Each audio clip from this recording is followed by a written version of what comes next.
शाम का समय था। सावित्री ने तुलसी के सामने दिया जलाया और जल्दी से रसोई घर में चली गई। उसकी सासू माँ का उपवास था और माता को भोग लगाना था, पर उसने आज थोड़ी देर कर दी थी। वहाँ पूजा घर में उसकी सास गुस्से वाली आवाज़ सुनाई दे रही थी। हर काम में देरी, हर काम में गड़बड़ी, कोई काम ठीक से नहीं करती। क्या सीख कर आई है अपनी माँ के घर से? 7 साल हो गए, अभी तक कोई पोता पोती नहीं दे पाई। पर दोष किसे दें जब मेरी औलाद ही उस अभागन की जी हजूरी करता है। कान में से खून निकाल दे, ऐसे अपशब्द बोले जा रही थी। शरद सारी बातें बरामदे में खड़ा सुन रहा था। उसे पता था कि उसकी माँ सावित्री को पहले की तरह पसंद नहीं करती, पर रोज इस तरीके से उसे ताने देकर तोड़ती होगी, वो आज पता लगा। वो गुस्से से पूजा घर की ओर जा ही रहा था। उसे लगा किसी ने उसका हाथ पीछे से जोर से पकड़ा है। वो पीछे मुड़कर देखने लगा तो सावित्री थी। शरद बोला, सावी, जाने दो मुझे। इस बार तो माँ ने हद कर दी। सावित्री बोली, प्लीज़ उन्हें माफ़ कर दीजिए। अगर आप इस तरह से जाकर उनसे बहस करते तो उनका दिल दुखेगा। वो गलत बात है और ये कभी कभार तो होता है। माँ रोज़ रोज़ कहाँ ऐसा बोलती हैं, उसने झूठ बोलकर कहा। वैसे भी वो मुझे लेकर इतनी परेशान रहती हैं। अगर आपने कुछ बोल दिया तो बाद में मुझे ही परेशानी झेलनी पड़ेगी। क्या आप ये चाहते हैं? सावित्री ने बड़े प्यार से अपने पति को समझाते हुए कहा। शरद ने कहा, तुम झूठ बोल रही हो। सावित्री ने अपनी कसम देते हुए कहा, आप नहीं जाओगे, आप फ्रेश होकर आओ, मैं जब तक खाना लगा देती हूँ। और वो अपनी सास को प्रसाद देने चली गई। विमलेश, सावित्री की सास, ताना मारते हुए बोली, इतनी देर लगा दी, मुझे लगा मर गई। सावित्री सिर्फ मुस्कुराई और चली गई। ये सब श्याम प्रकाश देख रहे थे। वो पूजा घर में आकर भगवान के दर्शन किए और अपनी पत्नी की ओर देखकर बोले, भाग्यवान, हम बड़े नसीब वाले हैं, हमें कोई बेटी नहीं दी भगवान ने। विमलेश बोली, बेटा तो दिया है, पर वो भी श्रवण कुमार जैसा। वो गर्व से बोली।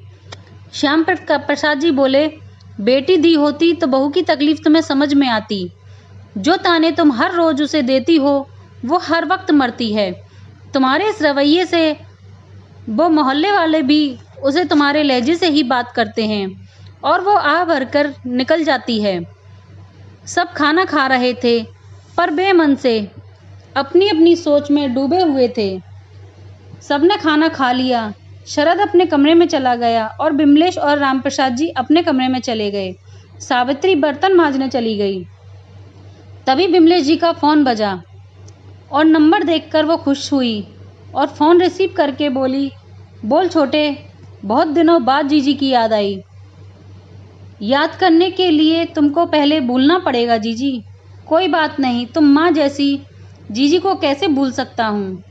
विमलेश ने जब ये सुना तो उसकी आंखों में आंसू आ गए और अपनी आवाज़ को ठीक करके बोली, चल पगले, अपनी जीजी को रुलाएगा क्या?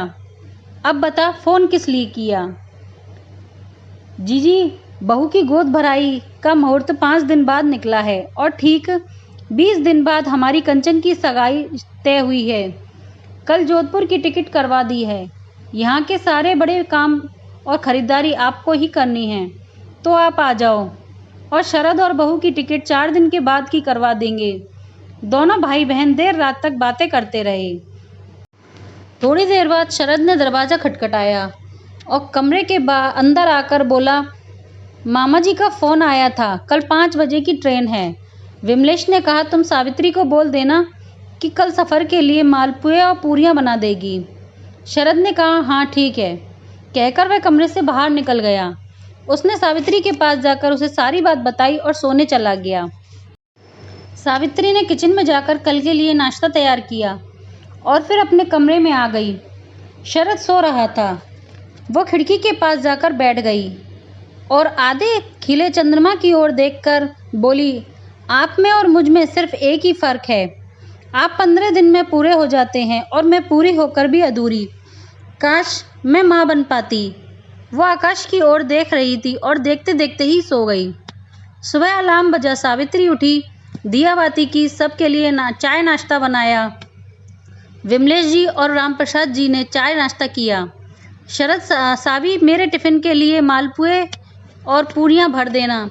स्टेशन से सीधा ऑफिस के लिए निकल जाऊंगा। सावित्री ने ठीक है कहा और अपने सास ससुर के चरण स्पर्श किए। सब तैयार करके रख दिया। वो लोग निकल गए।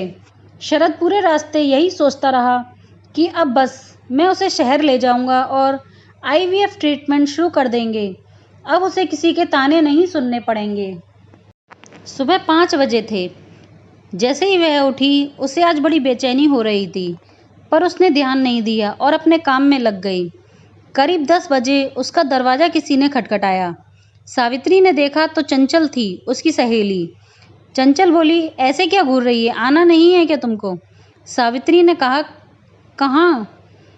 गंगा मौसी की यहाँ गोद भराई में, उन्होंने खास तुमको बुलाया है। सावित्री ने कहा, मुझे नहीं जाना, अब लोगों के ताने मुझसे सुने नहीं जाते। और क्यों मुझे खास बुलाने लगीं? पगली तेरे हाथ से ही गोद भराई करवाना चाहती हैं। फिर जब उनकी बहू की गोद भराई हो जाए तब उस जगह पर तुमको बिठाएंगी और वो चुन्नी तुझे उड़ाकर शगुन का सिक्का और कुछ गेहूँ तेरी झोली में डालेंगी, जिससे जल्दी से जल्दी तेरी भी गोद भराई हो। चंचल बोली। सावित्री की आंखें नम हो गईं। चंचल ने उसे फटाफट तैयार किया और वो दोनों गंगा मौसी के यहाँ पहुँच गईं। उन दोनों को देखकर वहाँ की औरतें फुसफुसाहट करने लगीं।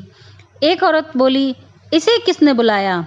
दूसरी बोली, खुद का तो बच्चा है नहीं और नज़र लगाने आ गई।